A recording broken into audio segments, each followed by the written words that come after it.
गृहमंत्री पुण्यामध्ये केव्हा केव्हा आले, फक्त राजकीय एखादा कार्यक्रम असेल तर तिथं ते आलेले आहेत.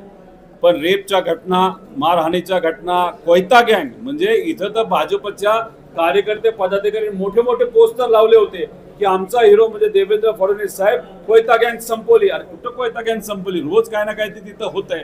त्यामुळे काय चाललंय, एक तर देवेंद्र फडणवीस साहेब हे फार मोठे नेते आहेत, फार मोठी जबाबदारी त्यांच्यावर, महाराष्ट्राची जबाबदारी. याच्यात हे पद त्यांना जमत नसेल तर हे पद दुसऱ्या कोणातरी त्या ठिकाणी द्यावं आणि त्यांनी जे काय तुम्हाला जमते मुख्यमंत्री पद ते त्या ठिकाणी बघावं. आणि त्याच्याच बरोबर आम्हाला विनंती आहे की राजकीय याच्यामध्ये तुम्ही बिझी असाल तर मग हे कायदा व सुव्यवस्थेची आजची परिस्थिती जी बिकट होत चालली आहे त्याला जबाबदार कोण? त्यामुळे जबाबदारी ही पूर्णपणे होम मिनिस्टर साहेबांची आहे. आज जर कुठे रेप झाला, मर्डर झाला, खून झाला, दंगल झाली, त्याला पूर्णपणे होम मिनिस्टर हे जबाबदार असतील. त्यामुळे होम मिनिस्टर म्हणून आज जी कायदा व सुव्यवस्थेची परिस्थिती पुण्यात, महाराष्ट्रात सगळीकडे झाली, पूर्णपणे ते जबाबदार आहेत. ती सुधारण्याची जबाबदारी पण तुमची आहे. त्या बाबतीत तुम्ही काय करणार आहात हे लोकांना तुम्ही सांगितलं पाहिजे. शक्ती कायदा हा जो आमच्या महाविकास आघाडी सरकारने महिलांच्या सुरक्षेसाठी आणला होता, तो कायदा आता तुम्ही पॅक करून कपाटात तिथे ठेवलेला आहे, तो बाहेर काढा. इतर कायदे तुम्ही आणत आहात, जो कायदा तुम्हाला तिथं जनसुरक्षेचा नको तो तुम्ही तिथं आणलेला आहे. हा मात्र आमच्या माता भगिनी, सर्व समाजाच्या माता भगिनीचा सुरक्षेचा कायदा म्हणजे शक्ती कायदा हा जो तुम्ही लपून ठेवलेला नाही तर कपाटात ठेवलाय, तो बाहेर काढून तो कायदा हा या महाराष्ट्रामध्ये लागू झाला पाहिजे अशी आमच्या सगळ्यांची विनंती आहे. काय नाही, राज्य सरकारला काय पडलं, या महाराष्ट्राच्या देवेंद्र फडणवीस साहेब सीएम असताना हे जे सर्व मित्र पक्ष आहेत त्यांना फक्त कशाचं पडलंय तर मुंबईच्या इलेक्शनचं पडलेलं आहे.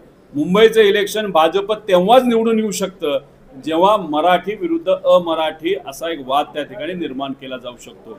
आणि त्याचं सुंदर असं नियोजन दुर्दैव असं भाजपकडनं तिथं होत आहे.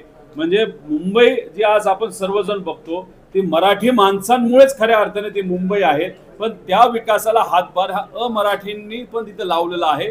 पण दुर्दैव असं आज फक्त भाजपला मुंबईत सत्तेत यायचंय म्हणून मराठी विरुद्ध अमराठी असा वाद त्यांनी तिथं निर्माण केलेला आहे. आमच्या सगळ्यांचं मत आहे, मराठी माणूस कोण? ज्याला मराठी येते नाही तर नसू येत, पण फक्त काय तर त्यांनी मराठीचा मान सन्मान ठेवला पाहिजे, मराठी संस्कृतीचा मान सन्मान ठेवला पाहिजे. हा आमच्यासाठी खरा मराठी माणूस. पण भाजपने याचं उलट केलंय, त्यांनी मराठी आणि नॉन मराठी असा एक वाद निर्माण करून फक्त मुंबईचं इलेक्शन जिंकता यावं आणि बिहारला मदत व्हावी या अनुषंगाने त्यांनी तिथं केलेलं आहे.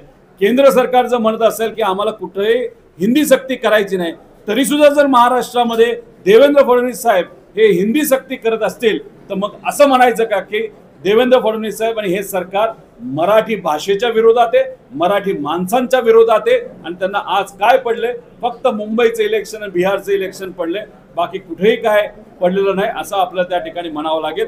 पण आमचं सातत्याने हेच म्हणणं आहे, 5वी नंतर ठीक आहे, पण 1ली ते 4थी हिंदी सक्ती हे आम्हाला मान्य नाही, मुलांना मान्य नाही, पालकांना मान्य नाही, मराठी माणसांना आणि मराठी शिक्षकांना सुद्धा मान्य नाही.